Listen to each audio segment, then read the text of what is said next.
What's up, fight fans? We are back at it with another edition here at Round One Sports TV. I am always your host, Edwin. Where do all fights start? Round one. We have an amazing show for you here today. Tune in, lock in. We're gonna break down a lot about this Gervonta Davis situation and them talking about overturning the decision and why I feel that's a bad move. Stay with me. You're not going to want to miss this video. And talks about Naoya Inoue again and Junto Nakatoni and how people are trying to twist the narrative. So listen, fight fans, you're not going to want to miss this episode. And I have an amazing announcement, and a discovery that was made on my channel. We're going to talk about it. Please join me. Let's get right into the video.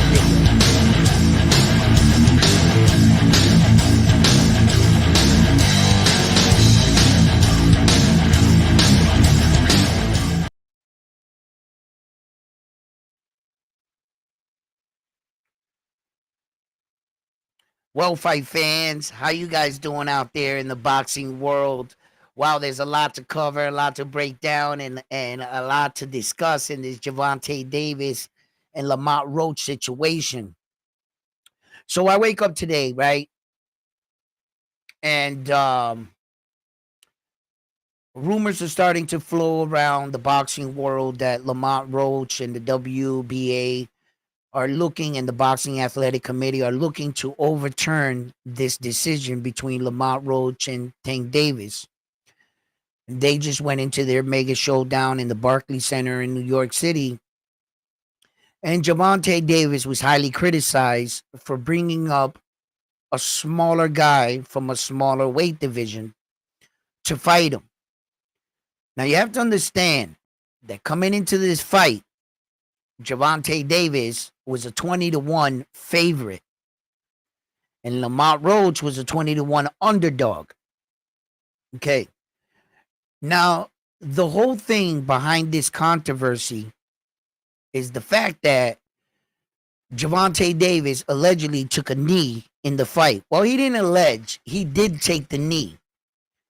But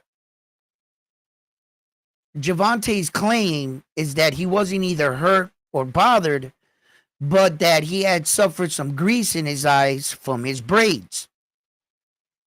Now, whether or not people want to believe the story, the hairdresser came out and said, I did his hair X, Y, to Z, whatever Gervonta Davis was doing or putting products in his hair to maintain what the stylist did, that was up to Gervonta Tank Davis, right?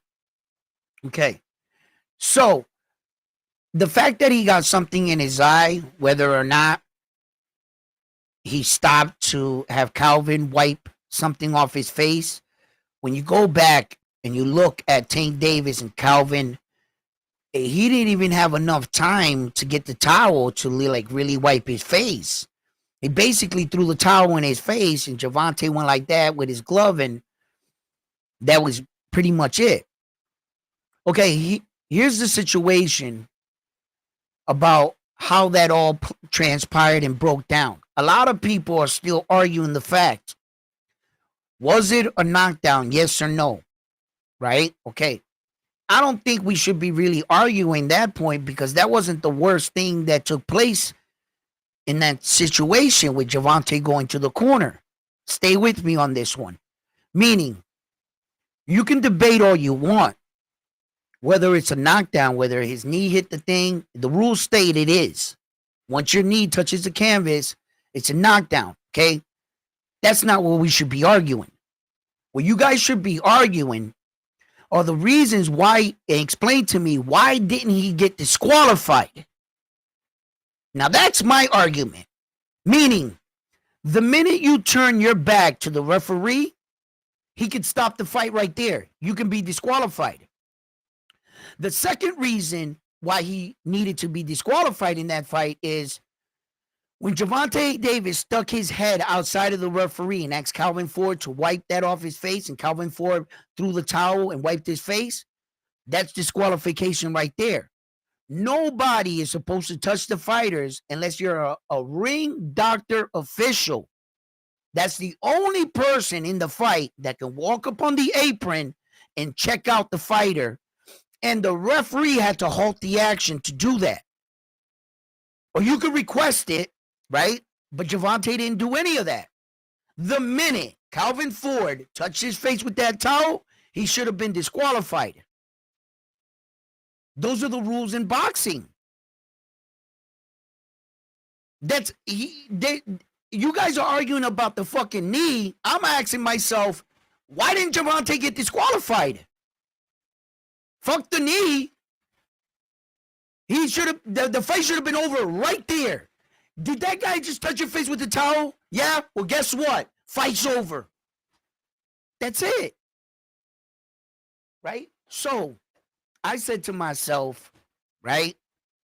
I wake up this morning and they say, yo, Ed. I said, what? They say, yo, the WBA is trying to overturn this decision. And I'm saying, no, that's a bad idea. WBA, for me to you, let it go. Lamont Roach, for me to you, let it go. Publicly, I'm going to come out and say right here on Round One Sports Talk, people, think this out, play this out with me. You really want Lamont Roach to turn into Devin Haney? Is that what you want? Lamont Roach already scored the victory from the people. The people deemed him the winner of that fight, no matter what the outcome was. You ever hear the expression, the people's champion? Well, those people speak louder than words. I can guarantee you Lamont Roach is next out. He's going to get the support from the people. You want Lamont Roach's situation to turn into Devin Haney? And what do you think is going to happen? You think the Boxing Athletic Committee, the WBA, can overturn a rule that says and awards Lamont the victory and Gervonta defeat? When if that's the case, when then Las Vegas owes a lot of people money. Because now you're fucking with the decision. There's a lot of money that exchange hands. You think in the sport they can just overturn a decision and it won't affect anything. Bro, I put 10 grand on Tank Davis to knock him out. You mean to tell me you over this and I wake up the next day and Tank Davis the victory? Someone owes me money. So you're gonna open up that can of worms too? On top of the criticism that all the Tank fans are gonna say, Lamont's taking me to court. What kind of shit is that? You know that's what they're gonna say. So rather than letting Lamont have this moral victory, you guys want to make this messy? You really want to make it messy? You would rather have Lamont Roach and the WBA stir the pot up. For what? It's not going to change the public's perception.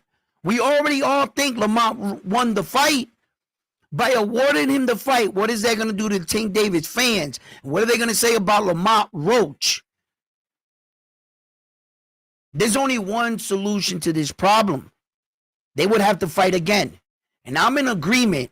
I want to see that fight. Not now. Not now. Reason being is, although Lamont Roach had a hell of a performance, he did great against Gervonta Tank Davis, I don't think that should award him a rematch. Gervonta Davis is responsible for the 135-pound weight division. You need to be fighting there, the people in that weight division. We never wanted this fight, Tank Davis, and I really didn't care what the outcome of this fight was going to be. I didn't think it was going to be this controversy, right? I thought you should have went in there and just wiped him down, and we could have been back and trying to negotiate big fights. I also woke up this morning, I believe I shared it on Facebook, that Ringside announced that Tank Davis's team reached out to Top Rank to try to make the Loma fight right after the Lamont Roach situation. So now Gervonta is trying to go back into negotiation with Lamont Roach, and Top Rank released that story this morning. So I already know about that. So if Top Rank and Turkey is releasing it, Top Rank and Bob Arum and Top Rank are like this, well, then I believe that as a credible source. So the next move Gervonta did was he made efforts to reach out to Loma. Let's see where this goes. Let's see if now, another thing is a very, very, very intriguing fact is going to happen right before you guys' eyes. Did this make Tank Davis look that much vulnerable? And our guys going to think they can beat him now?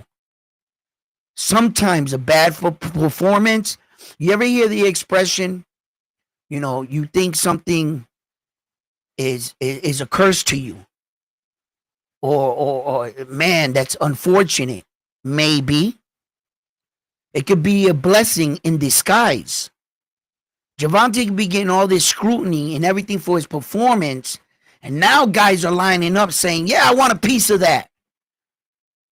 If Gervonta can get these guys to sign up to fight him easier, because they think they saw what Lamont did, it'll give you the perception, oh, let's go after Tank. Maybe Tank could get these guys in the ring with him. Set these dudes right up thinking, oh, Tank's sweet. Maybe this can be the thing to really get these guys in the ring with Tank now. So I was like, you ever think something's a curse to you and it turns out to be a blessing in life? This could play out for Tank in his favor. If he plays his cards right, these guys are like, nah, man, you see what Lamont did? He was a little dude, pop, man, I could beat Tank, boop, get knocked out. You know what I mean? So maybe this, but as far as Lamont Roach and them going and trying to get this shit overturned, brother, don't do that. Don't do that, because I'm gonna tell you right now, the New York Boxing Athletic Committee can't allow that to happen. They can't overturn a massive fight card like that when there's too much money already exchanged hands. In the record books, you're gonna have to alter them. There's a lot that goes on behind doing something like that. If they make it a no contest, like the draw, the decision, it would be basically,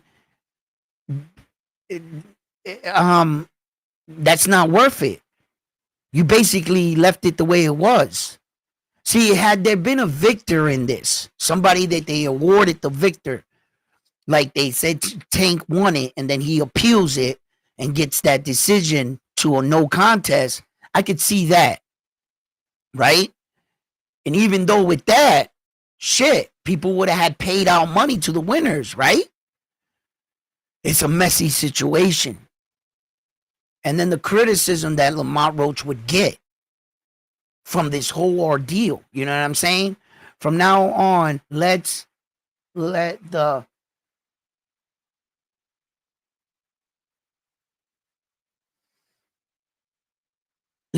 courts dictate. From now on, let's let the courts dictate the winner in all boxing matches. Yo, you crazy. You crazy. What do you fight on one night and go to court the next day? Or it would be like the courtroom right there or something? That would be crazy, right? That's funny. That's funny. Yo, guys, so like it's the type of situation where Devin Haney found himself through all Devin Haney's efforts of trying to get that night erased out of the Haney family. No matter what they did, no matter what kind of lawsuits no matter how far they ran, they couldn't run far enough from it, and they never will. Devin Haney finally realized that the only way he's going to get his get back is in blood. He's going to have to go in the ring and beat Ryan Garcia. Many of us are like, shit. See, like, guys that are in the sport that actually work out and stuff, and you hear about guys taking pads and stuff, PEs and stuff, and you hear about all these things, and I've seen guys get their ass whooped on pads a lot of times. It just doesn't turn you into a superior fighter, you know. And the one that Ryan was taking was like to like keep muscle and shit, but it just muscle doesn't generate power. Power is something you develop that you were born with and you acquire with technique. You can gain power with technique and timing. Yes, you can. And you can be born with power. And it didn't look like, even though Devin Haney wasn't on nothing, it didn't look like Devin Haney's punches were affecting Ryan. So there were 2 men in that ring. And when I look at what Devin Haney was doing in that ring on that night, it just looked like a little brother fighting a big brother. Every time little big bro would turn his back, little bro would punch his back like mommy's in the corner telling him, you better not hurt him. That's what it looked like. He was sunning him, bro. And whenever Ryan needed to like take a break in the action, he would just turn his back. Because he was out of shape in that fight, Ryan Garcia, in fact. He looked like shit. And being out of shape, looking like shit, he still did all that to Devin. I was like, damn, if they fight again, I would have to side with Ryan until Devin proved me otherwise. That's it. And I know what Ryan's situation is, but it still wouldn't change my opinion leading into that fight. So all the scrutiny that Devin Haney has received, I feel Lamont Roach has already won. I feel like Lamont Roach already won in the public's eye. I really do. I don't think by making this situation even messier would validate his win. They're not going to give Lamont Roach that win. And what are you going to do? Argue for a no contest? A no contest is the same thing as a draw. You didn't get anywhere. So what you would be fighting for would be for the win. Because in that contest, nobody won. And what they're trying to do is award him the knockdown by giving him a point. And I'm telling you, the second and the minute you do that, Las Vegas owes a lot of people money, bro. We can prove that he won. How does that work? Don't do this. Don't do that. Don't do that. That's not. It ain't. That's not the way to go. And then, right, I wake up also this morning to see a couple of videos about Junto Nakatoni and Naoya Inoue and how Junto is preparing to unify at the 118-pound weight division, and how we all know that all the champions there are Japanese champions. Ironically, I'm not sure if this has ever happened in boxing history. This would be some boxing trivia for you guys. If you guys could find this out, I'll see if I have some time. I'll look up this question. Has there ever been a weight division in boxing history that all the guys in the weight division are from the same country? Like at 118, they're all Japanese and they're 4 different champions, right? Not only that, they're all undefeated. All 4 champions at 118 are undefeated. And they're all Japanese fighters. I'm not sure if that, when I saw that, I never really asked myself that until like this morning when I was going through the Junto article. I looked at it and I was like, wow, I'm not. So if any of you guys ever in history remember a division that there was 4 separate champions on a 3 belt of a 3, and they were all by the same country and they were all undefeated. I don't know if I've ever seen that. I don't remember it anyway, if it ever happened. So Junto wants to unify, right? So they're talking about how Junto's going to unify and that he's a better fighter than Naoya Inoue and that and etc. Like all like everything they say about Naoya Inoue, like all that Junto's bigger, stronger, faster, everything, right? And the only thing I'm going to give Junto is that he is Naoya Inoue's countryman. That's where the respect is going to stop for me right there, right? You want a rematch, Jason? I want a rematch, just not now with Tank and Roach. There's too many people in line in Tank Davis' weight division that he owes them the fight before Lamont Roach came into the situation. There was too many. His obligation to 135.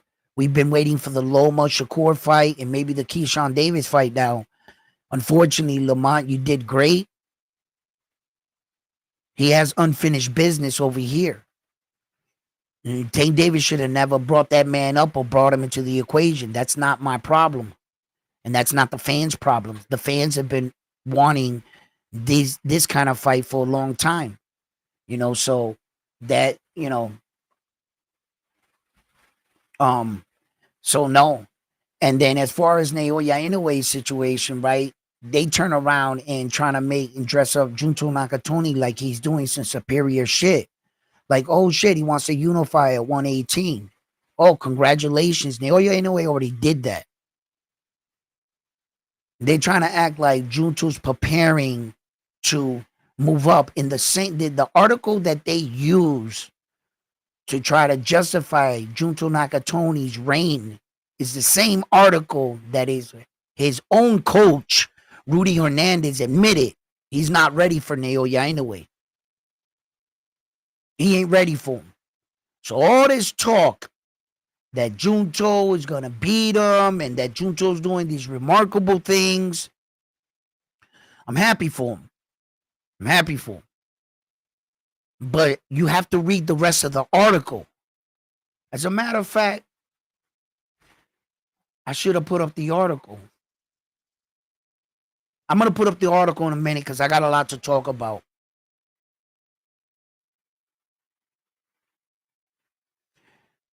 Right. Plus, he needs to get the bag for sure. Who are you talking about, Lamont Roach or Javante? I think Lamont Roach is going to get the bag in his next fight. Javante's already been getting the bag, so I just think that Javante needs to, he owes the 135, he's responsible for that division. You want to play around 130, vacate your belt and go to 130 and settle your difference with Lamont Roach. He's the champion at 130. He came up to your division and fought you at 135, then Tank, then you go down and fight him at his division. If you want to play fuck Tank, go to 130 and do that. And just vacate that belt for me. That way you don't hold up the division.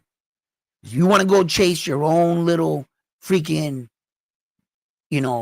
situation that you created. Remember, Tank, we never asked for this. So now you can take that shit and go that way. You know what I'm saying? Carmencita, how you doing? Your father would be so proud. My father, Carmencita. Please stay right there for 1 second, Carmen. That's my real aunt. Carmen, if you're still watching me, hear me out. Yesterday, I'm sitting here doing a live stream. And somebody came up and said something about my dad. They said, I know about your dad that passed away. And then the person put up the number on the screen. I was like, yo, you crazy? Take that shit down. So I take the number and I write it down. And I was like, in the middle of the show, who the hell's talking about my dad, Carmen? And who know my dad, right? And they were like, yo, he was in Philly. He got shot in Philly, this, that, and the third. So I'm like, what? Now, Carmen, you're my real aunt. You're my father's sister. You're watching me on this live. Check this out, Carmen. So I called a number back. It wasn't a dude. It was a lady. Her name was Nikki. I couldn't see it because my eyes, I'm going blind and shit. I thought it was like Nick, whatever. But it ended up being a lady. Carmen, you know what this lady told me yesterday on my live? Well, she didn't tell me on my live. I called her at the, right? She told me that she was my long lost sister and that my father had an affair with a girl in Philly. That in fact, on the day that my father got shot, she was in the ambulance with him. When they shot Papi in the chest twice, coming out of that bar in Philly, the girl's mother was in the ambulance with Papi. That's the lady that ran into Evelyn in the hospital. But at the time, she was pregnant with the girl that called me yesterday. She went on some Ancestry.com stuff and she turned into a match with your brother Pedro. Pedro has been talking to her since Wednesday. This is all went down Wednesday. Pedro told her about me. She finds me on live yesterday and shoots me the text. I call her back like I'm sitting here, like out of all the things I would have thought, I was calling it, I thought it was like some crazy fan or something. So I was entertaining. I was like, all right, what you want to talk about, right? It was all about my long lost sister that my father had another child. She's 44 years old. She called me and dig this. So she goes on and tell me she's been looking for us. Her son is artistic.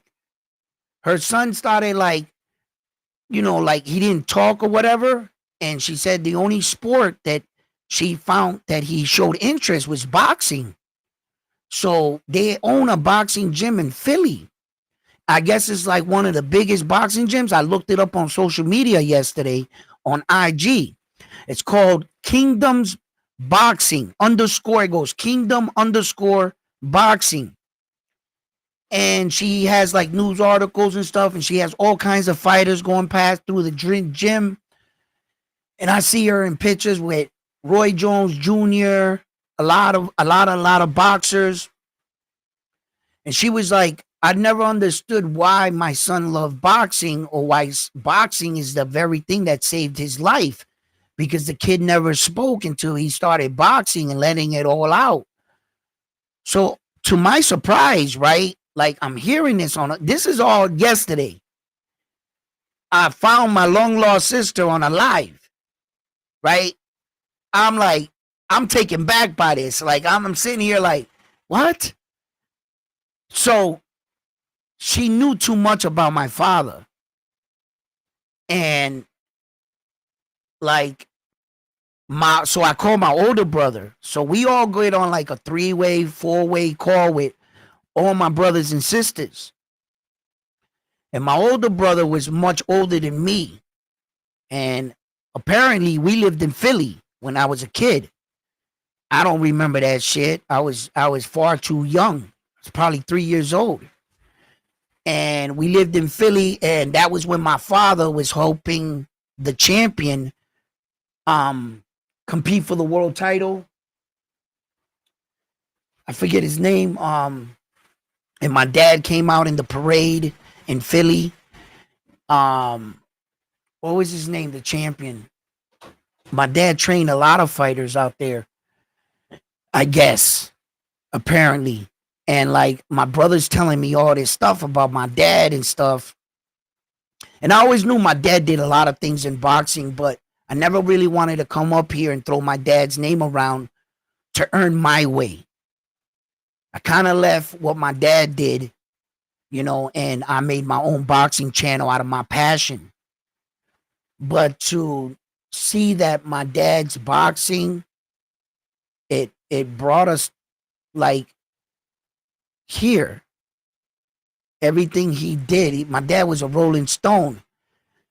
And the passion he had in his heart, I guess, for boxing, it's in our blood. And without me even knowing this lady, like her son, like it's just it's just truly remarkable. Like I was taken back by it. So Carmencita, right? I'll call you later. You could call Nelly.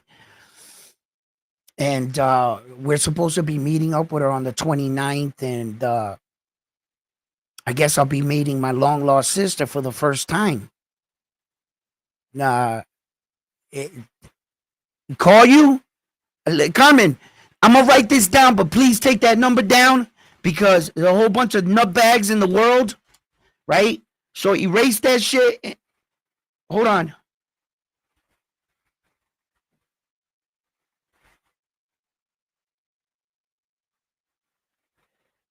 Yeah, erase your number now. Yeah, apparently she knows all our family in Philly. Gloria, she knows them. When Papi used to go down there, Gloria used to go to and knew the little girl. Allegedly, Papi went to go see her when she was like 1 year old, and Gloria made a couple attempts to keep the little girl in our family, but her mother was stubborn, and she said if Papi wasn't gonna be with her, she didn't want no part of us, and she just took the daughter away. And I guess she grew up and put her name in the registry ancestry.com, and she came a match with your brother Pedro, which was the closest. And then Pedro talked to her, and then now I guess this morning her and Nelly trying to track down Gloria, all kinds of shit. Apparently this lady is really my sister. Yeah, and they kept this from us. My dad he passed away. I guess he never thought the world was going to turn out and we would never like discover her. But throughout social media and the way we can connect to each other, you know, Pops never thought. He was like, yo, that's a cuerno. I'm going to leave over there. I'm good. You know how Dad does. He kept rolling. He rolls with the punches. You know what I mean? And I was like, yeah, my dad.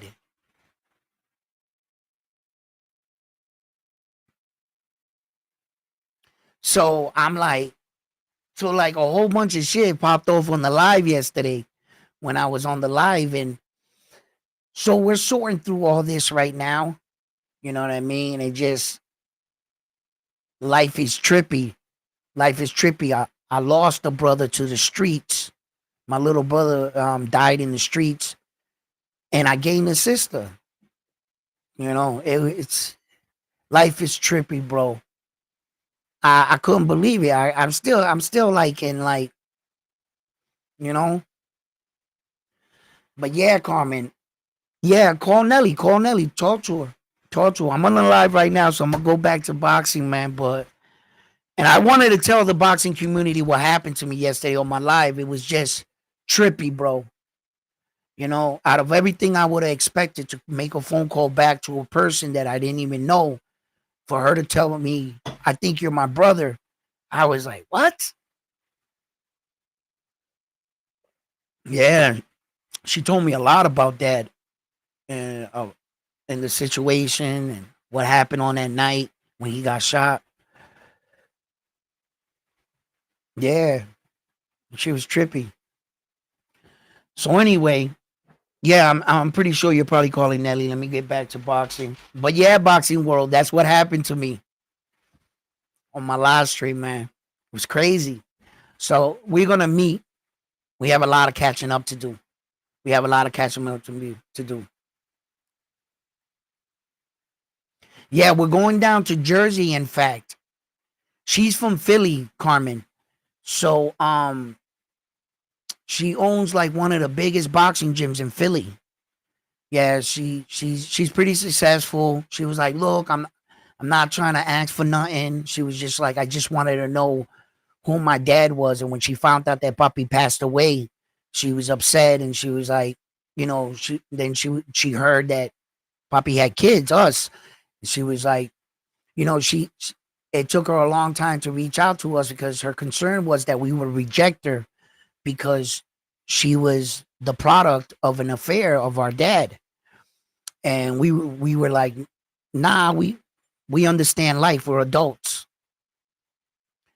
And we were willing to hear her out, you know, and it's not like she's coming up like she wants Poppy's leather jacket or something. You know, I'm entitled to something. No, she's just really like was in a situation. She just wanted to know who her family was, type thing. And I was like, all right, I get it. You know, so we're gonna go through the process of everything, of course. You know, we're gonna take the test. We all talked. We're like, yeah, we're gonna do this and that. And it was just a trippy phone call, man. I had to admit that was the most interesting phone call I had yesterday. By far.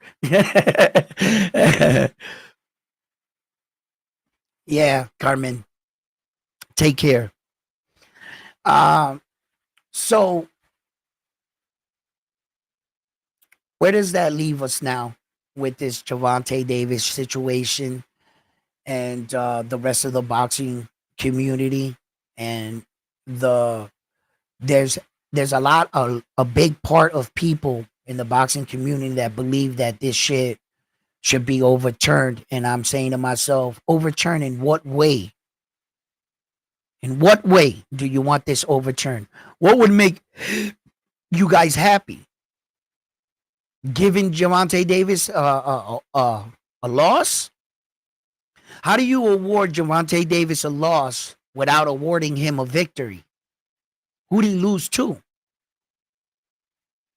In order to give Gervonta a loss, you would have to award him a victory. And by doing so, that changes the history books. I'm not sure if that kind of situation would merit that. I've seen worse situations that boxers actually took cases to court and they lost. They're always going to use the fact that it was up to the referee's discretion in the ring.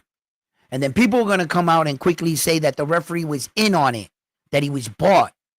And I'm saying, I don't think you got to go that far. No, what you guys are saying is some real, like, hey, bro, here's an envelope full of money, ref. Bam, at a Gervonta Tank Davis fight.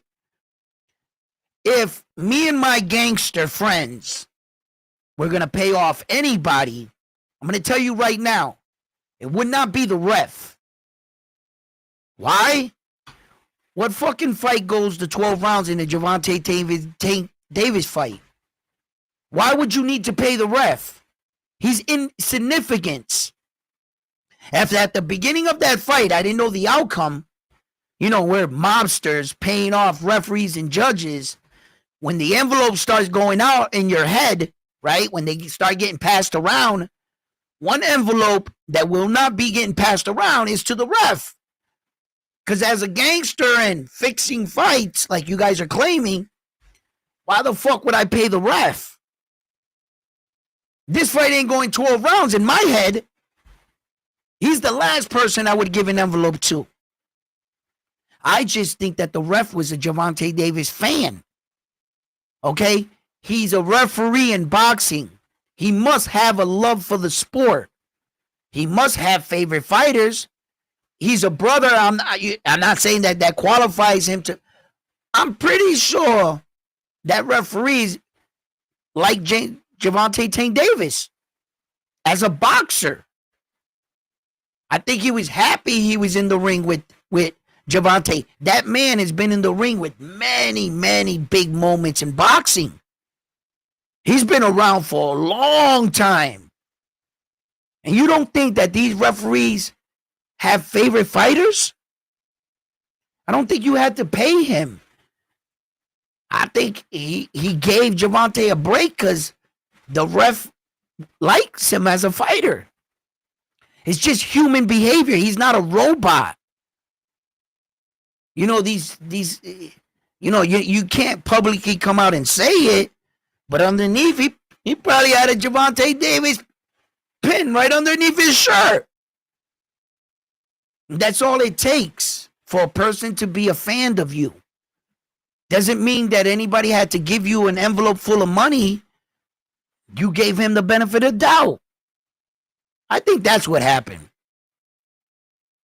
I think that referee, and then Gervonta says like, this is my shit, on some Floyd shit. You know how when Floyd controls everything for the first time in like boxing history, even an exhibition, Floyd exchanged the referees. Like he fired the ref in the ring on that night and got another ref in the. How powerful is Floyd? I've never seen that in a boxing match in my life, where you legitimately fire the referee in between rounds and get another ref in.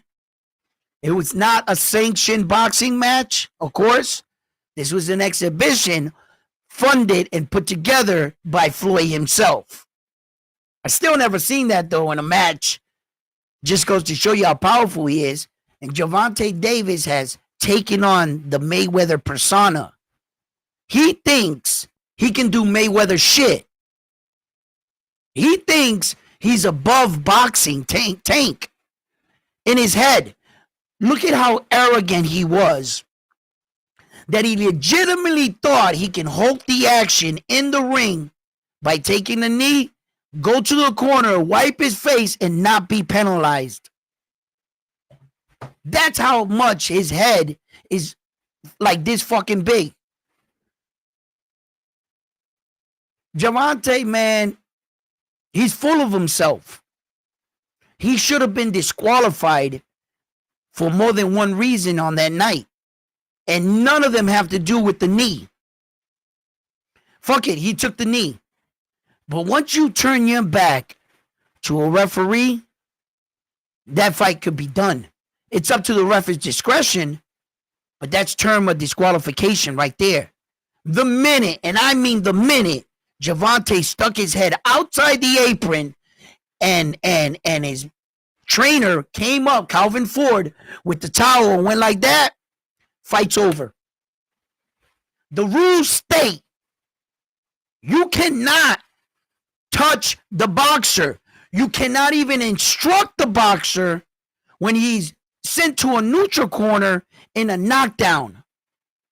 Your corner cannot preach instructions to him. The ref can tell you to shut up. That's illegal. No one can touch the boxer. And I mean the second he went like this, that fight was done. It should have been stopped right there. How do I know Calvin Ford didn't put a fucking liquid steroid or PE on the fucking towel? That it's by touch. You know, like they said about Shakur Stevenson and Floyd Schofield, that the masseuse had a cream. That PE is a cream that you put on. There are drugs like that in this world. Fast-acting drugs. That by contact and your pores being open, it'll absorb into your pores. How do I know Calvin Ford didn't sit there and go in the locker room and we had our special towel prepared in case of a situation like this? Hit me with the special towel. Come on. Oh, yeah, I'm back in the fight. How do I don't think that's what happened, right? I really don't think that's what happened. But if he can do that, then I'm allowed to think. If you could put your head out of that ring and have him put that towel on your face, well, then I'm allowed to come up with conspiracy theories after that. You know why? Because you just gave me that. Had you not done that, you wouldn't give all the conspiracy theories doors. You wouldn't open a door. That would never be in the conversation. But the fact that you did that, now you have to take scrutiny. You know, and those are the things I argue. I'm not arguing whether or not it was a knee or counted knockdown or should have been awarded. No, there's no argument there. He took a knee. That's a standing 8. There's no way around it. The referee didn't deem it a standing 8. The referee's up counting up to number 4, and mysteriously he stopped counting. When Gervonta informed him of the situation. And quickly he sided with Gervonta. He ignored the knee. He turned his back to him. He ignored that he put his head outside of the ropes and got fighting Sebastian Fundora, and the blood coming down so much that Tim Tszyu says, wait, runs to the corner, wipe the blood off my face. Okay, let's go. You can't do that. So what if the grease got in your eye? So what if a braid flicked, popped you in the eye, and then through the sweat, the rubber band little piece stung your eye, and your vision started to become impaired? Yeah, I believe that. But you got to work through that. When Muhammad Ali fought against Sonny Liston, what was it, in the second round? The cut man had that solution, and it went into Ali's eyes. What did Ali do? He had to cover up and take that beating Sonny Liston started to put on him. And Ali couldn't see. You think Ali took a knee, went to the corner, and said, wipe my face? He would have been disqualified. Muhammad Ali had to eat that. He was in there blind fighting against Sonny Liston. He's in there punching the air. That man couldn't see him. He was blind not in one eye, but both eyes. And Ali endured that. Then they got and they started wiping the stuff out of Ali's eyes. Ali's coach and managers going crazy. Yo, they put some shit in my boy's eye. They did it on accident themselves, right? You know, they came out later, but they're freaking out. And all of a sudden, Ali remembered his training.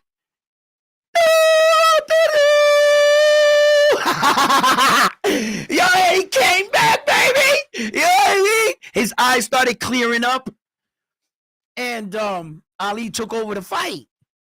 But those are moments in histories and fights that I could bring back and I honestly say fighters had to work through that shit. Who the fuck is Tank Davis? Whenever something happened to the diva, wait a minute, he really thinks he's bigger than boxing.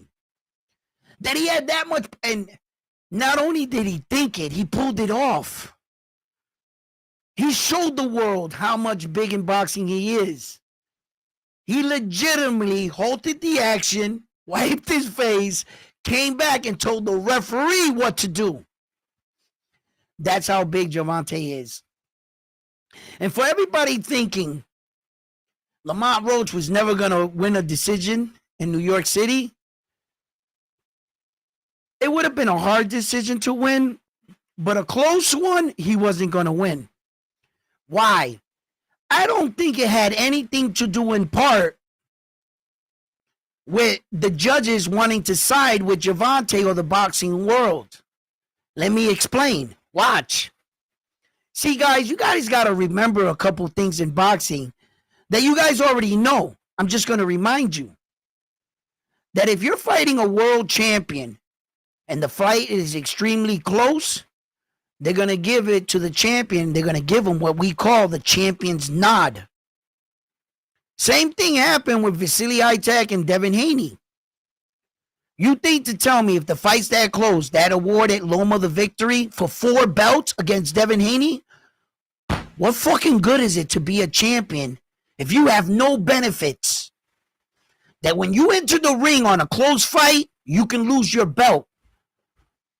What is that slight thing of being a champion that you should be awarded? Close fights, baby. If I'm the champion, yeah, baby, damn right. If it's close, you didn't do enough to beat me. I should stay champion. They should award it to the champion. You know why? Because you should have did more. You came in there trying to take the belt from the champion where you're really going to have to take it off of him. In close fights, they're going to give it to the champion. It's called the champion's nod. It happens every day in boxing. And when you see Tank Davis get a champion nod, it's a robbery. It's a robbery. If it was a 1 point, really razor split decision, Tank deserved to win. I know Lamont what he did. I think Lamont edged it out. I really do. He just didn't do enough. He didn't do enough. Not to take the belt off Tank. Tank got a champion's nod. Devin Haney got a champion's nod. And both of those fights, what were they called? Robberies. These fucking fight fans are crazy. How the hell, if in the same breath you can say, yo, that was a close fight. How is a close fight a robbery? Isn't a robbery one guy was winning one-sidedly and they decided to give it to the other guy? Now that's a robbery. How the hell is a close fight a robbery? I don't feel like the right man won. You can say that. I don't feel like the decision that was read was correct. Yeah, you could say that. But robbery? How was that a robbery? It was close. In fact, the judges saw the draw. I don't think it was a draw, but that's how close the fight was. There's no robbery there. And you didn't do enough to beat Tank. You sure the fuck didn't do enough to take his belt. Hell no. I knew they was going to give it to Tank with a champion's nod. Whenever, that's the benefits of being a world champion. And these people want to judge it like, no, we should judge the fight equal. Well, motherfucker, we didn't enter the fight equal. I entered the fight the world champion, and you came trying to become the champion. So we weren't equal. We're not. If we were fighting for a vacant belt, now we're equal. Now we're equal. May the best man win. If I came into... I would hope the fucking boxing world came to my defense as a champion. If there's no benefits of being a world champion, then why are we chasing that if we're all equal on the night of the fight? What the fuck benefits do you get for being a champion then?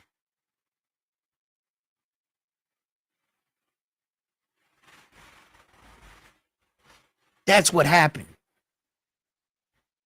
That's what happened.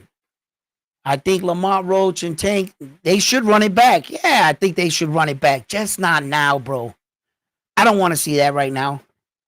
I want to see what I saw this morning. What I saw this morning, let me see if I could just put that up.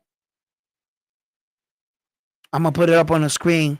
My guy from Top Rank, in fact, he's the one that sent me this. Right? So,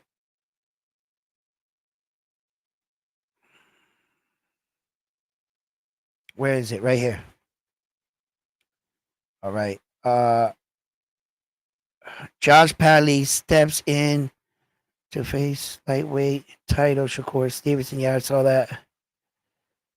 No. Oh, you sent me that this morning on a personal message. Damn, oh, that was ASAP.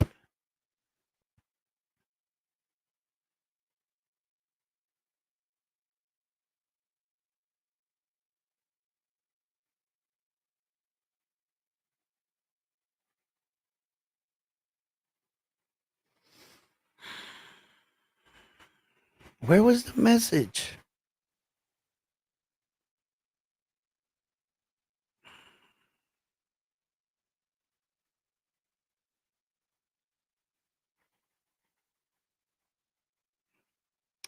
Yo, you got so many freaking social media accounts.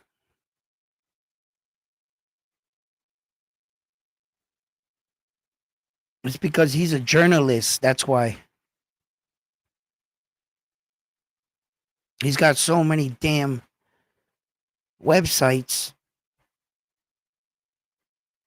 He's always writing articles for them. Where did he send me the freaking thing at?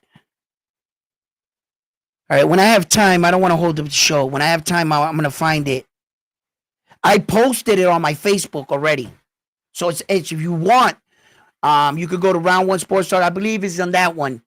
Or it might be on like my personal Facebook because that one kind of became like my round. I couldn't take the fans off of that page and transfer them over. They just wouldn't move. So I kind of went into it. I was like, all right, fuck it. I was like, it is what it is. So I got 2 Facebook pages. I got one Round One Sports Talk and one with my name. And it's on one of them that Tank Davis is reaching out to Loma's team. And they're trying to go back to negotiations to putting a possible matchup with Tank Davis and Loma. So let's see how far that goes. So when he sent me that news, I was like, yeah, that's the way Tank should go. You know, he should not relive this Lamont situation. He kind of should leave Lamont Roach last. Or Lamont Roach, if you really think that you fought the best version of Tank Davis, then you should be able to swim with the Sharks in 135. Fuck it. Go after Keyshawn. Go after Shakur. Right? Because they were already in talks with you fighting Shakur now, which I thought was absurd. I said to myself, yo, Lamont, you need to just turn back around and go back down to 130. Right? Lamont Roach is not a big puncher. He never was a big puncher at 130. He's not a big puncher at 135, neither. So I said, yo, go unify down at 130. You already got the champ. You're not the champion at 120 on 135. But that's up to Lamont Roach and how he feels. So I said, well, then, if you think you're ready for 135, fuck it. Go after one of the champions, get the belt. And the reason why I say that, because can you guys imagine what it would look like if Lamont Roach went up and upset the cart? He beat any of the champions, Vasily, Keyshawn, or Shakur, and he was able to get a belt. The rematch with Gervonta Davis would be a unification, and then we would get the rematch we want to see. You would get the rematch you want to see, and it would be for 2 belts. Now you got something to fight for. See, in this situation, the only thing that Tank was fighting for was for a title defense. The only one that stood to win something was Lamont Roach. Because, in fact, he would have had 2 belts in 2 separate weight divisions. And he would have been a 2-time division world champion. So everything was on Lamont's side. Just no one thought he could pull it off. He was a 20-1 underdog going into the fight, according to Las Vegas. No one in the world thought he could do that. And although he might have not won the fight, I think he won the fans over. He won the night. He didn't win the fight, but he won the night. Lamont Roach. And I think that his stock is going to go up the next time he comes out. Gervonta's kind of right. Everybody that fights him in some way or another ends up turning famous. Right? And it's no due in part to the fighter that Gervonta is.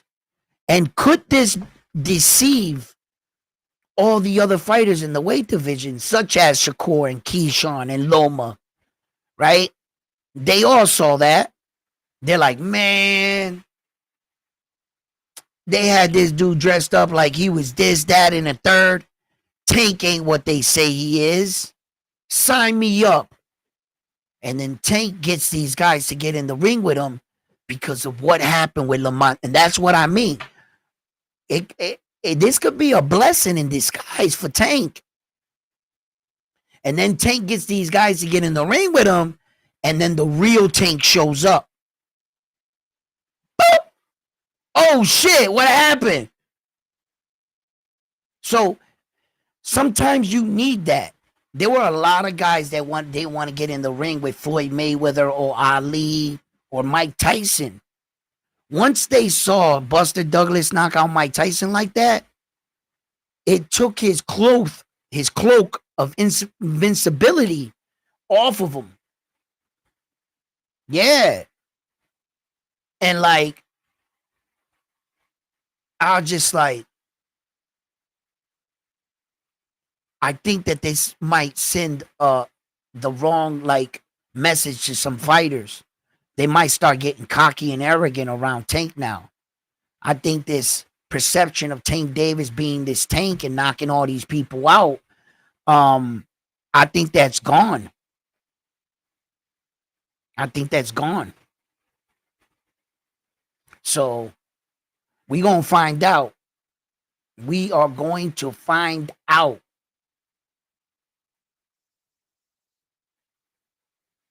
Let me pop you guys up on the screen over here too. Make sure that I'm not missing anything, because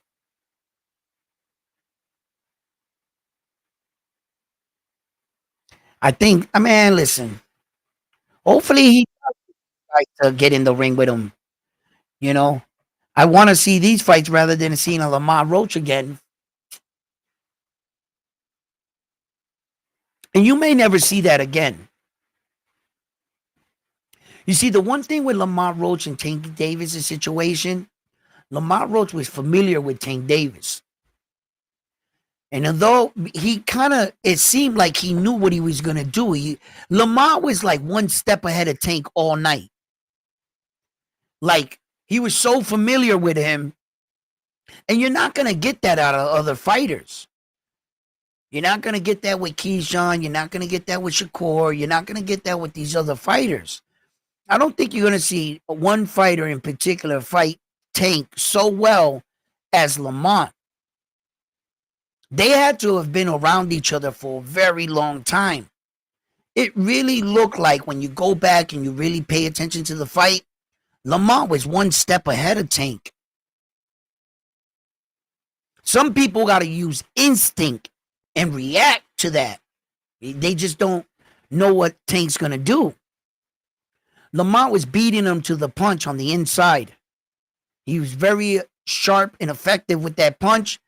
And the beautiful thing about the way he was throwing it, he kept it tight. He didn't really loop the shots. Lamont kept them in close. He was snapping them like that, tight.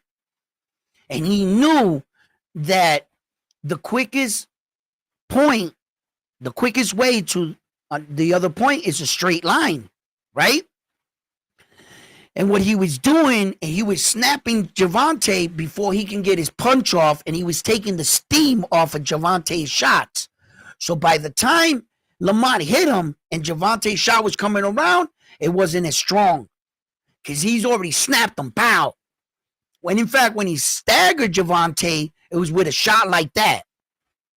And like I told you on my live yesterday, I knew Gervonta lost control of that fight. You see, when I was watching the fight, I was never nervous because I've seen this before. I've seen Gervonta Davis be down on the cards.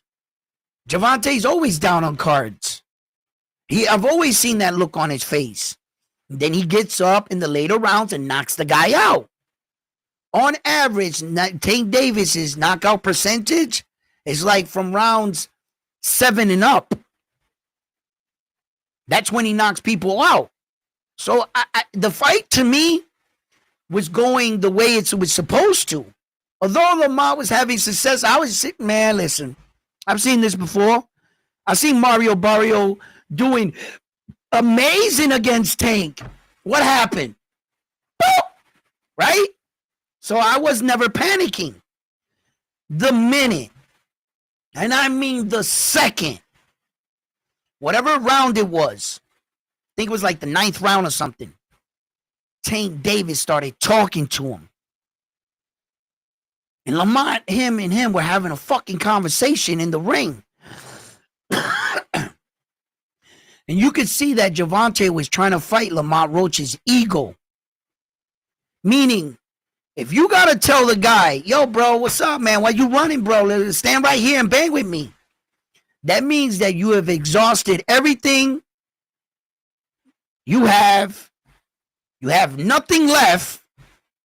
And the only thing you could bank on at that particular moment was that this guy stands there and makes a mistake with you and decides to exchange. That's all you had. Take, you were done. When I saw that, I got worried because I knew what he was doing. I've been in situations like that when the dude was like, yo, and I'm like, you in trouble, huh? Long as I stay the course, I'm going to beat him. Now he wants me to fight his fight. That's not how I got here. The way I got in this position in the first place is fighting my fight. And how I deem to fight you. That's how I got here. If you allow that man to talk you into standing there, you allowed him to fight your ego. You got to stay focused, stay the course. My job is not to give you what you want. Boxing is the art. You are here to assist me on whooping your ass. That's what you're here to assist me to do. And it's a sport with without being hit. That's when I knew that Gervonta Davis lost control of that fight. I was still hoping. I was like, come on, man, just knock this dude out, bro, Gervonta. For that way we could get past this fight. And when the fight got to the scorecards, I was like, fuck. Because I knew the controversy that this could start. What if Lamont Roach fucking beat Gervonta Tank Davis? You would definitely have to have a rematch. The 135-pound weight division stalls out again. And we're not getting the fights we want. You know, I knew this was going to happen. And then by the performance that Lamont Roach did, yo, real talk. He deserves a rematch. Lamont Roach 100 billion% deserves a rematch with Gervonta Davis with that kind of performance. 1 billion%. But do we need to see it right now? No.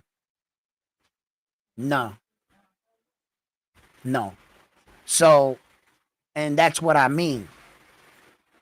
Like, although he really deserves to have that rematch, and I'm on the side that he should definitely get another shot at Gervonta. Just Gervonta had too much unfinished business, you know, and he had too much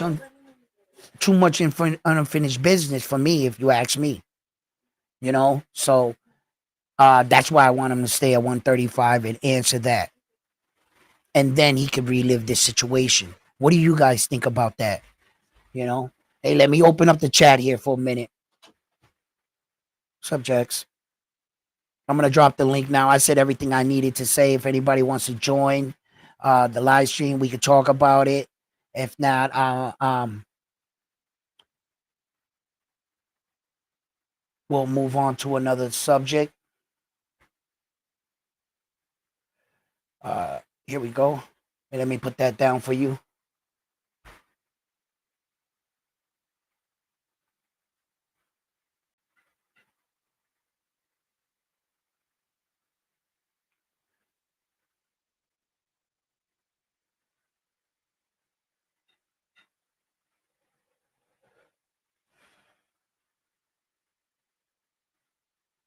Okay.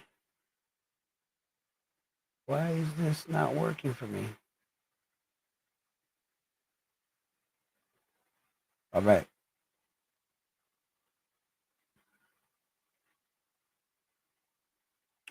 Oh, Titi was writing me on Facebook. That's what it was. All right, cool.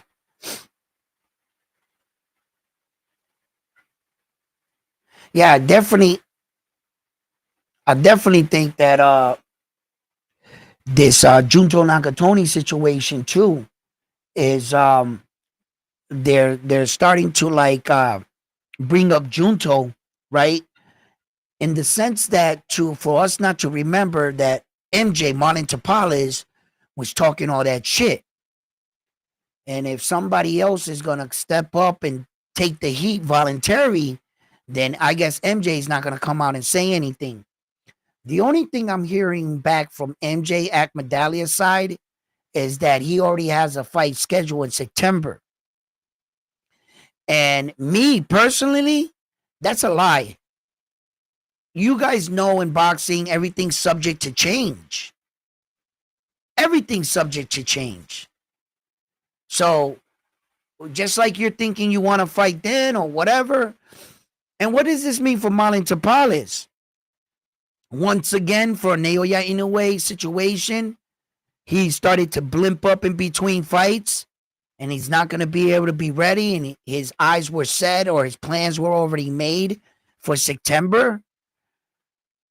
You know, when opportunities of this big come around, you shouldn't pass up on them. Look at, for two reasons, they might pass up on MJ anyway.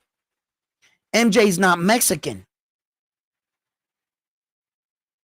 They want a Mexican fighter for Mexican Independent Weekend.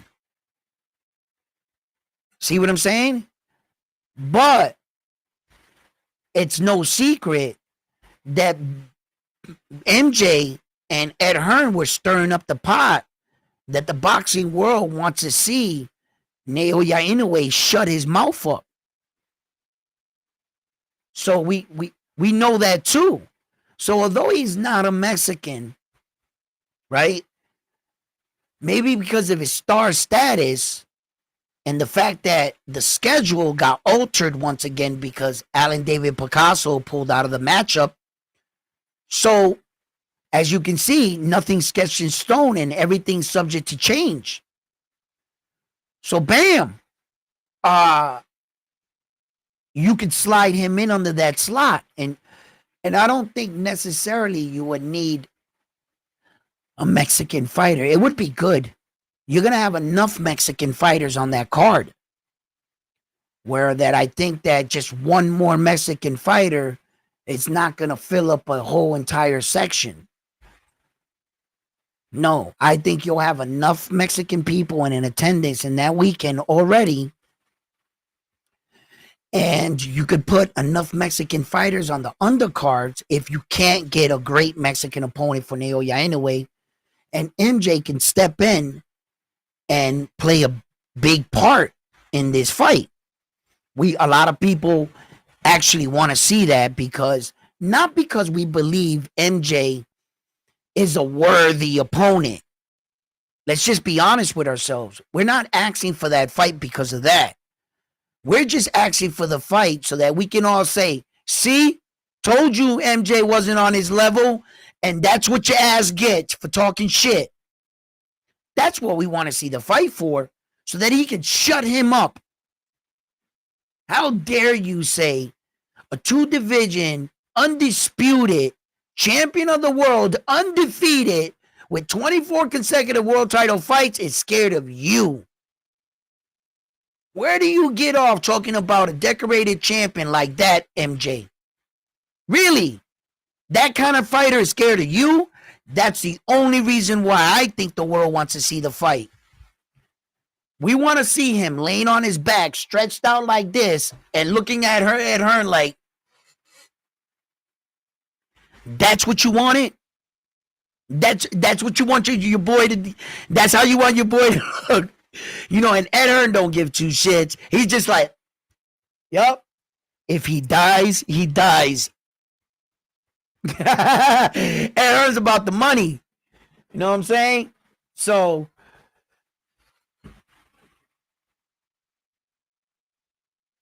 let me tell you something right now, right? MJ got to watch out. That mouth of his can get him in a lot of trouble, right? Because, okay, let's say Naoya Inoue vacates the belts, and his next fight, he goes out, he fights the Mexican dude, and on May 4th for Independence Weekend for Mexicans, and he fights him, right? Let's say Naoya Inoue moves up to 126. MJ's gonna be in the 126. He's gonna be like, whew. He's gonna be like, whoa, wow, I dodged the bullet. Bullshit. You know why? Remember all that shit you said about Japanese fighters? Okay. Junto Nagatani is right behind you. If you avoid one, the other one's coming right behind you. Go ahead, MJ. Keep running your mouth about Japanese fighters. Go ahead. You got 4 undefeated champions in the weight division just behind you. And them kids is growing up. You might avoid one monster and run into the next one. Pretty soon, we might be in a conversation where we're saying, Junto's saying, didn't you say you could beat my countrymen? Naoya Inoue? Well, guess what? I think I'm hot shit too. Fight me. Let's see what happens. Go ahead, MJ. Keep on your little campaign. Eventually, somebody's going to pull up and call you out on your shit. They're going to want to find out if you're the real deal. You and your promotional company are running around claiming that Naoya Inoue is ducking you? Really? Okay. All right. Look, this guy pulls out. Careful what you wish for, because you just might get it. And it seems like all we've gotten are a bunch of excuses. Where that even in the same interview that I put up for you guys, that was saying that Alan David Picasso's father was saying straight up, yo, my son's not ready for a fighter like Naoya Inoue. And Rudy Hernandez is on the same interview saying basically the same shit.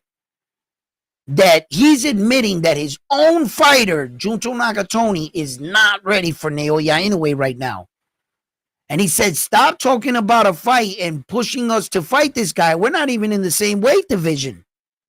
He says, when we get to that crossroads, we'll handle that when we get there. But right now, we're not there. And Junto is not on Naoya Inoue's level. Who did Rudy Hernandez have in the fight shall Naoya Inoue and his own fighter, Junto Nakatoni, were to fight?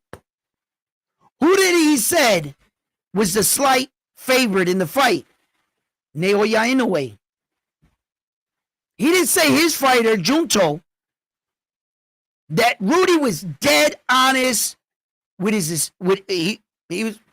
If they were to fight right now, I give the slight edge to Naoya Inoue. He didn't say I give the slight edge to Junto Nakatoni, his fighter.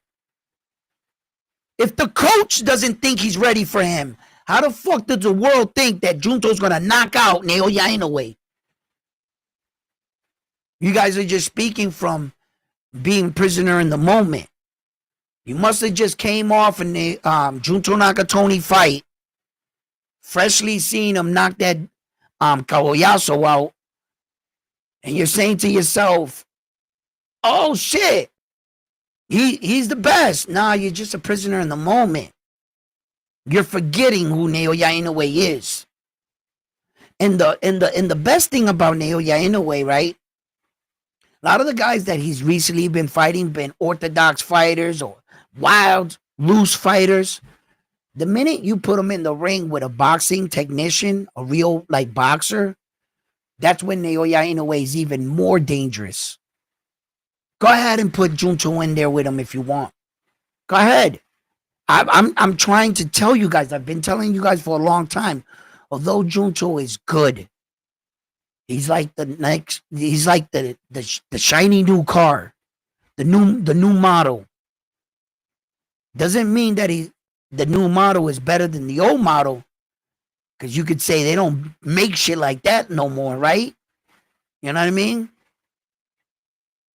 Naoya Inoue was always a step or two ahead of Junto. I'm not sure if he'll catch up to him, because Naoya Inoue shows no signs of slowing down. Had he been a fighter that with less discipline, that in between fights he would blow up and he wouldn't train until he had a fight scheduled, then Junto can catch him. But the level of dedication that a fighter like Naoya Inoue, he's a gym rat. You don't got to tell him to go to the gym. He's already there. When you got fighters that got that kind of spirit, there's no limit to their success. If you're not working or training like that person, you're not going to beat them. Kobe said it best. If I've been training like this for 5 years, how are you going to catch me? How is Junto going to catch Naoya Inoue? How? Every time you see Junto, you see a good, better version of him. That's the same thing you see with Naoya Inoue. He's not slowing down. And that's why I was always on the line. Had it been anybody else, Junto can catch up. He's been catching up to all these guys. And Junto's passing him. But not Naoya Inoue. I was like, fuck, he's not going to slow down. So I sat here quietly for about a year. And I'm looking from the outside in. I'm trying to tell you. And I did, I'm like watching Naoya. He's not slowing down. Junto can't catch him. You can't catch him. The fights for Naoya Inoue, for me anyway, will be at a catch weight or above. I think that the best fights for him at this point in his career would have to come from a higher weight division, like 126. It's just, he's going to have to embark on a point in his career where that he's maxed out. Naoya Inoue, I truly believe in his natural weight divisions, he's maxed out. What he's doing now is pushing the envelope, so to speak. Now what he's doing is he's proving to the world that skills truly pay the bills. Floyd Mayweather. Floyd Mayweather did not belong at 154 pounds. Never. He should have never been there. And I don't even think he ever weighed 154, to tell you the truth. That man got on that scale and had 2 bricks in his pockets. Like this. That's the only fighter I know on fight night he weighed in. And he probably lost weight. If Floyd didn't belong there. Floyd never belonged in the ring with Miguel Cotto. No, he did not.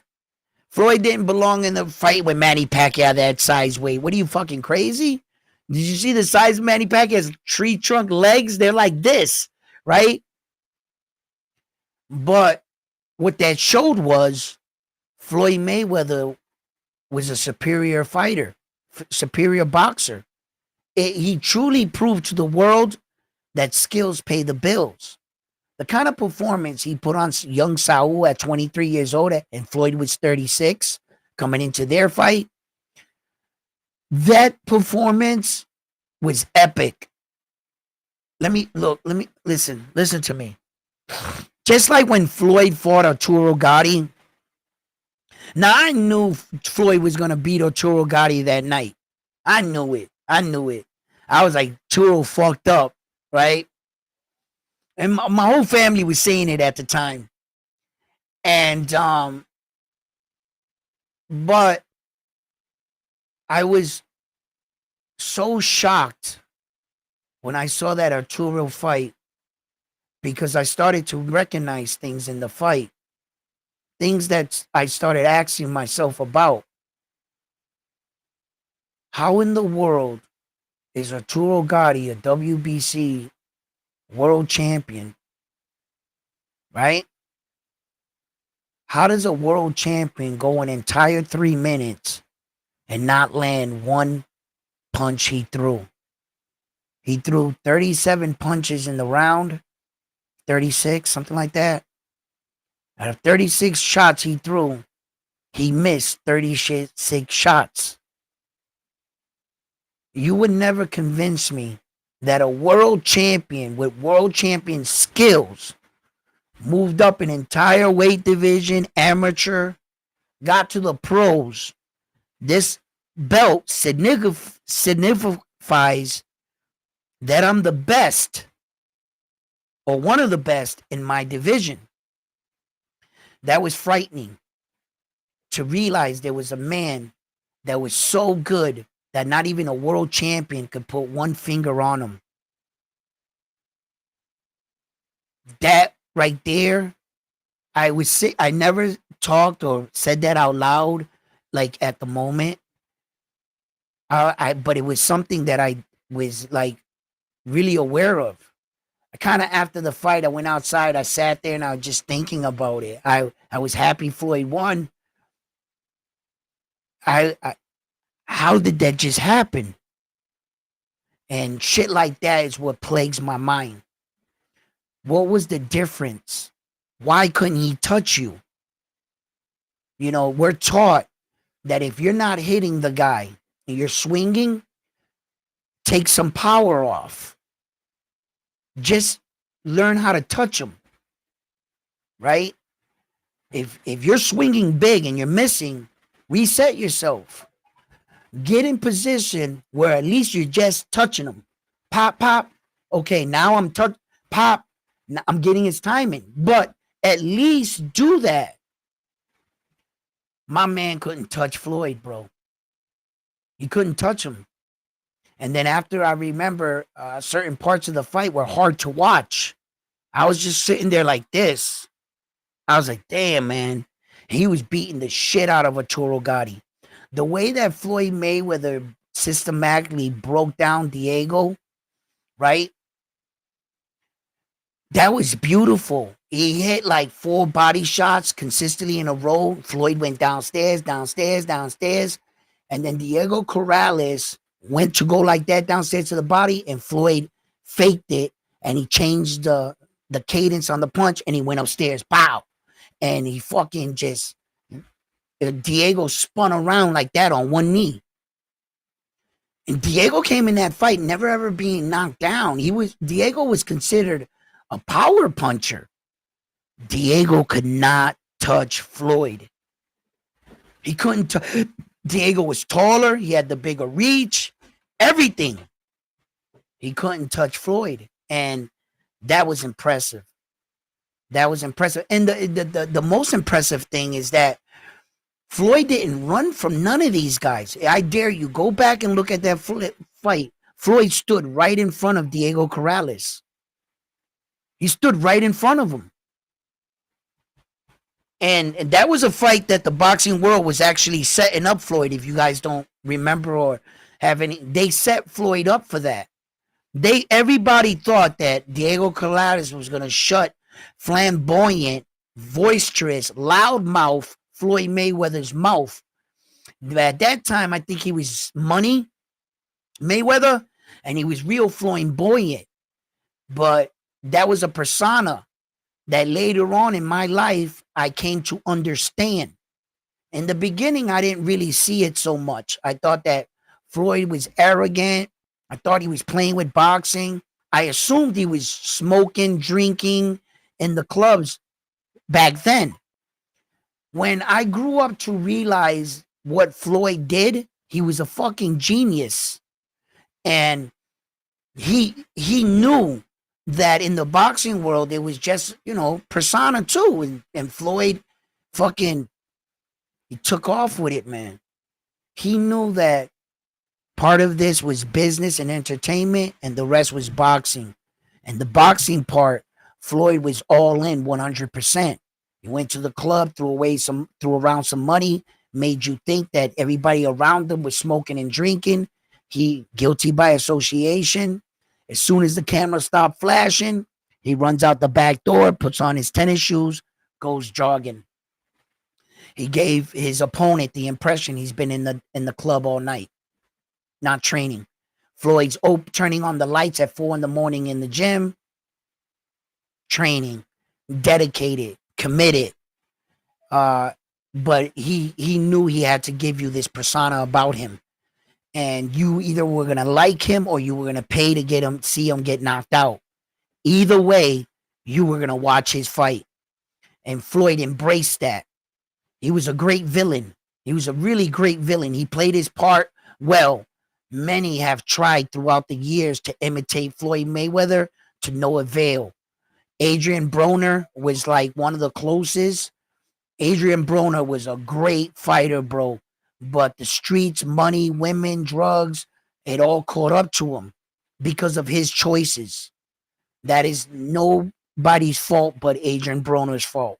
A man that talented, Floyd didn't have time to turn around and tell him, yo, this was a persona. This is just an image. You're not supposed to live the image. You're a boxer. And these guys wanted to be part-time gangster and part-time this, that, and they forgot what brought them to the dance. They forgot what got them all that money and that success. They forgot how that girl got underneath his arm in the first place because of the championship shit you did. And yeah, man, shit happens. What's up, brother? How you doing?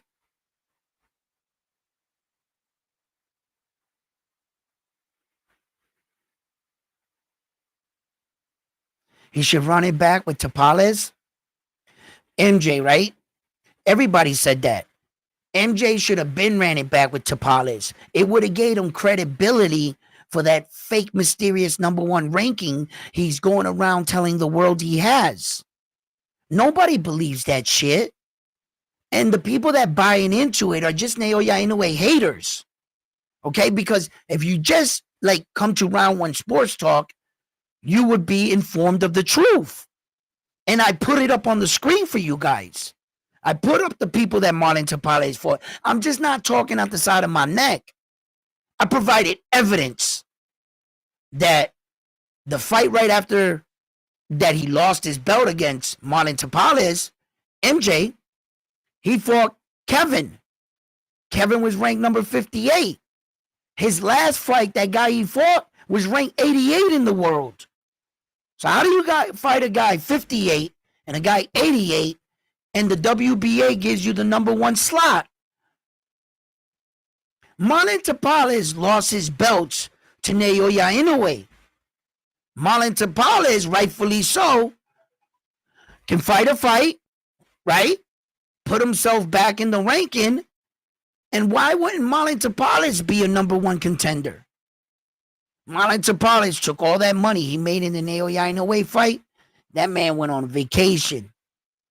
MJ knew that.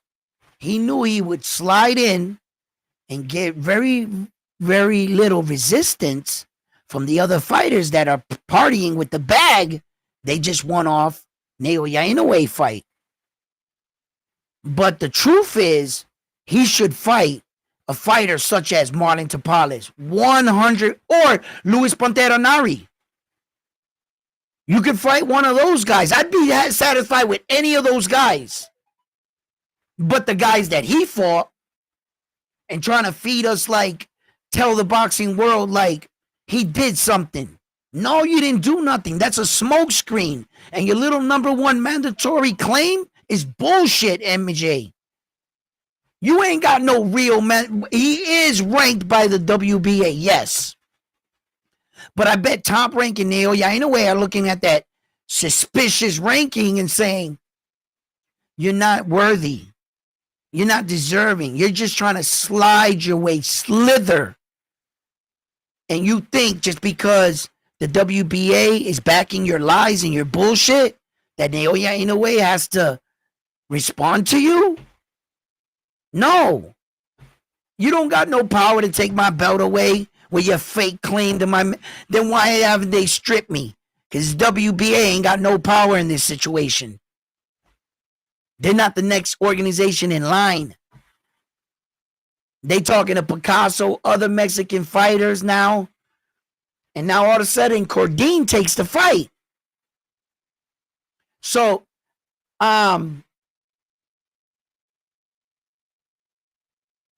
Roman, yeah, Cardenas, yes, Cardenas. He takes the fight now.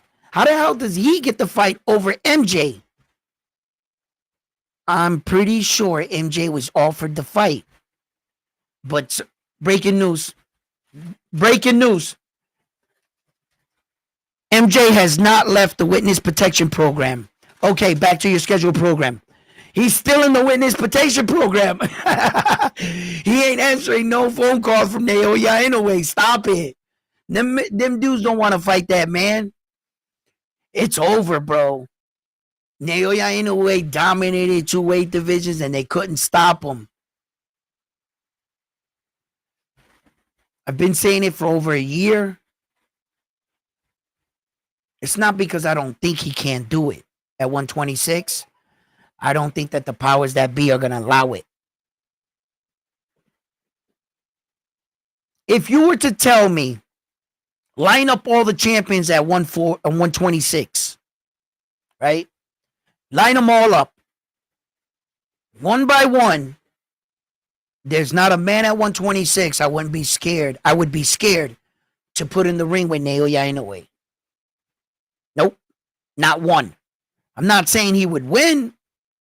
Still not scared to put him in the ring with Nick Ball, Espinoza, Stephen Kubo. None of them. None of them. I'm confident in who Naoya Inoue is. Although it's something I have to see with my own two eyes, yeah, I would have to see him fight Nick Ball. For real, for real. Like, I'm not counting Nick Ball out in the fight. Hell no. Nick Ball's strong, man, you know, and Naoya would be going up to another weight division. So respectfully, you know, just out of like, on a human standard, like, you're not supposed to be doing that. You know, Wilfredo Gomez went up one weight division to fight Sanchez there, man. That was one weight division, bro. He had 100% knockout ratio at the time. Wilfredo. That didn't mean shit on that night, huh? Did it? So you can be this dominant guy in these lower weight divisions, and it could just be that one weight division that makes you look really bad. You're capped out, you're maxed out, your punches have no more effect. You put on too much weight, your punches don't even got good punch resistance. You can't show up. You can't put it in that gear you normally do. Naoya Inoue would have to just take that ass whooping and go back down. And he would know on that night he went as far as he can go. Although you don't need to lose to be taught that lesson, I think Naoya Inoue knows the responsibility of a fighter. He understands that it's my responsibility. If I make the decision to go up to 126, and if I was to lose, he's not going to turn around and say, oh, you only beat me because no, he's going to say, you beat me fair and square. I made this decision. I'm responsible for the outcome. Naoya Inoue is not going to be on some bullshit, making excuses of why he lost. But he would know in his heart of heart why he lost. Because he was trying to push the envelope. Because I truly believe 118 is his 118 pound is probably Naoya Inoue's best division, I think. I think he's a natural 118 pounder.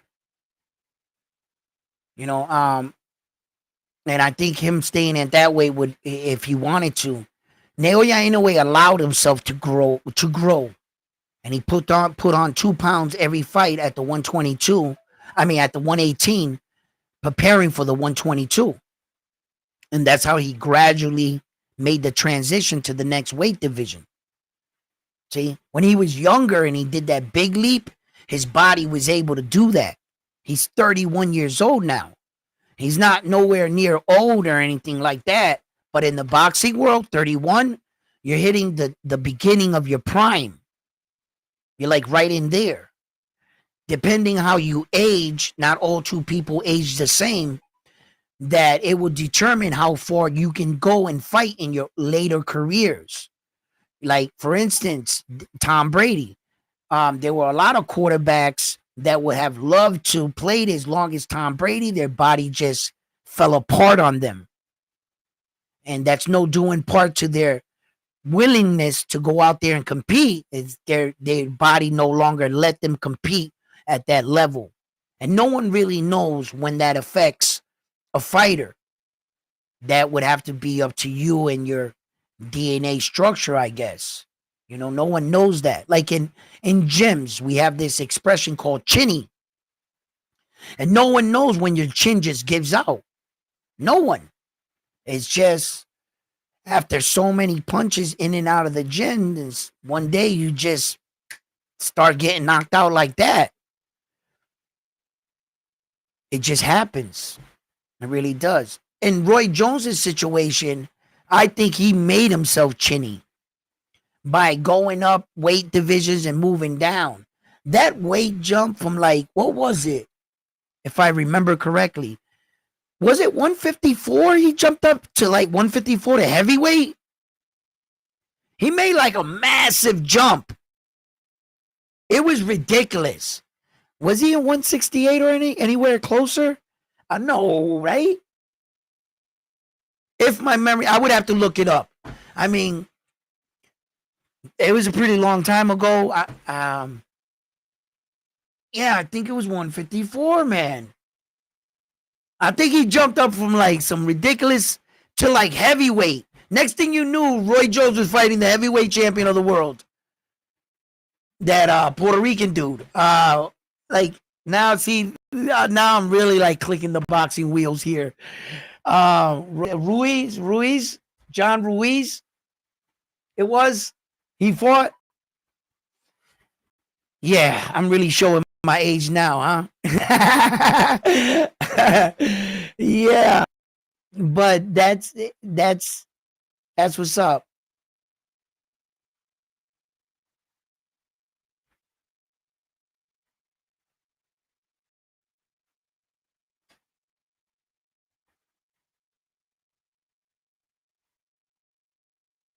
Yeah. So I'm gonna wrap up this live stream right here. I have some, Tuesdays I really don't go on, but I felt compelled to talk to you guys about this Lamont Roach situation. Really watch my video and let me know what you guys think, about the situation. And don't believe everything you hear against Naoya Inoue. Naoya Inoue is him. He is truly him. I believe in him as a fighter in and out of the ring. And I think that, there's a lot more to come for the man. I hear he's still the fight's going to be in Las Vegas. I'm hoping to get out there if God willing. I get out there to see that fight.